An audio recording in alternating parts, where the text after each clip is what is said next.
casa era un caos, era un desastre, no ens compreníem, hi havia baralles constants. Personalment no m'entenia, no acceptava el diagnòstic, no sabia cap on tirar y bueno, todo era un desastre en general.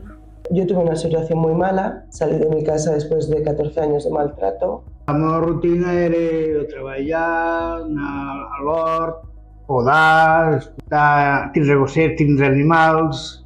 Som un poble petit, ja et qualifiquen amb una etiqueta i no et canvien d'aquesta etiqueta. Jo sempre seré la Mar la boja. Lo que necessitava és una mica d'ordre, principalment. Són persones molt vulnerables, amb vulnerabilitat econòmica, personal, llavors fa que sigui molt difícil. Llavors, continuem necessitant una tipologia de recurs com la que hem estat fent ara, que són recursos molt personalitzats, que atenen aquesta complexitat social i que afavorís que tot el procés de salut també pugui millorar gràcies a aquest suport. Y yo me sentía un poco culpable de no poder estar más con él. Y de repente yo le veía bastante apagándose y no tenía ni ánimo ni nada y fue muy complicado porque ya no sabía ni cómo poder ayudarle.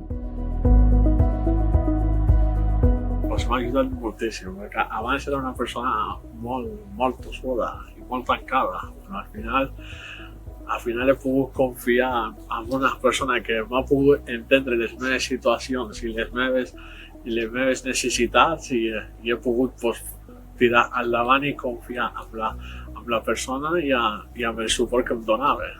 Saber que hi ha algú que es preocupa per mi i expressar-me com em sento. Que pots contar amb algú que no sigui de la família. Aquí no tenemos vuestra palabra y vuestro acompañamiento como, ay, mira, esa persona necesita ayuda. No, aquí tenemos el acompañamiento como, mira, está Lara. Está Lara y todos la conocemos y a todos nos va bien porque es una chica muy maja que te acompaña, que te apoya.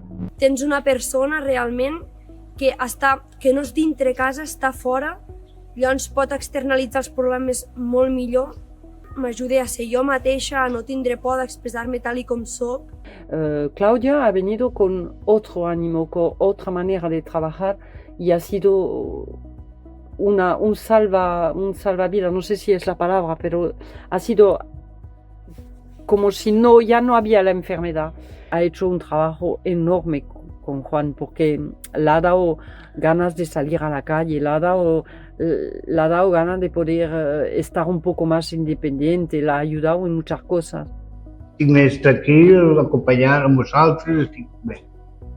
Parlem molt bé, perfecte. Un 10. El que m'ha fet és una mica ressorgir de tot i no sentir-te sola, sobretot no sentir-me sola, com molt amigable, no? Un amic, no era una persona estranya. És un recurs personalitzat, és a dir, que està justament centrat en l'atenció a la persona i a més la intensitat d'atenció. Són persones que necessiten una intensitat alta i el vostre servei ho fa i justament estem donant resposta a això i això vol dir que a aquestes persones el resultat és molt favorable. Se centra en la persona des de les seves expectatives i des de les seves il·lusions i de les seves característiques, i no al revés.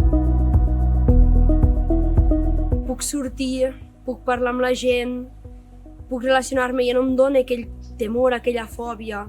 Personalment me conec, no del tot, però puc intentar començar a autoconèixer-me una mica millor, ja no em fa por ser jo mateixa.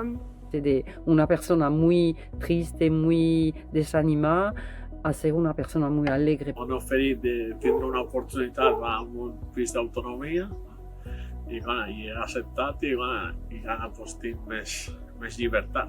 Més llibertat per fer coses, per moure'm, per relacionar-me. I he trobat, des que estic aquí a la Lluçà, he trobat molts amics, molt companyerisme, molt bé. He fet coses com la cuina, que la cuina m'agrada molt y m'ho passo bé a la cuina. Y que se cerciore de conciencia la gente del trabajo que hacéis es muy importante para las personas en la vida real. Prenem la seva qualitat de vida, els ajudeu amb la seva autonomia, els ajudeu a millorar amb la seva salut perquè han pogut abordar temes que si no hi haguéssiu sigut patres hauria sigut totalment impossible. Són persones que costa molt que es vinculen als serveis especialitzats de salut, perquè tampoc els tenim aquí en concret, però bueno, vull dir que costa una mica i vosaltres amb el vostre acompanyament heu ajudat a que es faci aquesta vinculació i milloren de forma espectacular. Treballar en xarxa i des d'una mirada de 360 graus amb els professionals, poder descobrir entre tots què és les necessitats d'aquesta persona o que ella mateixa pugui detectar a qui ha d'anar a buscar o a qui ha de recórrer per millorar, crec que és un dels punts més interessants dels Som Rurals. Sé els meus límits, les meves capacitats i familiarment puc tindre una conversació amb ma mare, una conversació amb mon pare sense que ens acabem en baralla. Puc fer coses que abans realment tenia grans temors i ara realment puc ser més lliure. En el moment que te trobis malament, sobretot que lo reconeguis, però que demanis ajuda, que te deixis ajudar, que te deixis ajudar.